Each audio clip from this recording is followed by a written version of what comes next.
Pour mémoriser les noms et l'ordre des nerfs crâniens, essayez d'utiliser le moyen mnémotechnique. Olivia opte pour l'océan. C'est trop triste d'aller faire des visites gavantes quand les vagues apportent l'hypnose.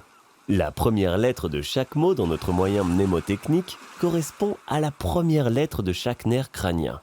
Donc, Olivia opte pour l'océan. C'est trop triste d'aller faire des visites gavantes quand les vagues apportent l'hypnose. Ils représentent respectivement le nerf olfactif, le nerf optique, le nerf oculomoteur, le nerf trochléaire, le nerf trijumeau, abducens, le nerf facial, le nerf vestibulo-cochléaire, le nerf glossopharyngien, le nerf vague, le nerf accessoire et le nerf hypoglosse. Et voilà, notre moyen mnémotechnique préféré pour les nerfs crâniens est Olivia opte pour l'océan. C'est trop triste d'aller faire des visites gavantes quand les vagues apportent l'hypnose. Ok, c'est bien de se souvenir des noms des nerfs crâniens, mais que diriez-vous de passer au niveau supérieur et d'utiliser un autre moyen mnémotechnique pour savoir si chaque nerf crânien est un nerf sensitif, un nerf moteur ou bifonctionnel? Pour maîtriser celui-ci, écoutez un conseil de notre ami Jules Verne. Suivant sa mélodie, migre la baleine Moby. Blanche et sans faire beaucoup de bruit, elle mange à midi. Parcourons rapidement ce moyen mnémotechnique. Dans ce mnémotechnique, S signifie sensitif, M signifie moteur et B signifie bifonctionnel.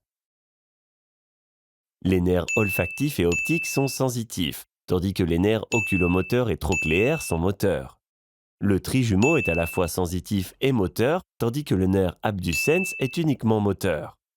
Le nerf facial est aussi à la fois sensitif et moteur, et le nerf vestibulo-cochléaire est sensitif, tandis que les nerfs glossopharyngiens et vagues sont à la fois sensitifs et moteurs. Et les deux derniers nerfs, les nerfs accessoires et hypoglosse, sont des nerfs moteurs. Maîtrisez ces deux moyens mnémotechniques et vous serez un expert des nerfs crâniens lors de votre prochain examen d'anatomie. Si tu as trouvé cette courte vidéo sur l'anatomie ou la physiologie utile, tu apprécieras encore plus nos tutoriels vidéo.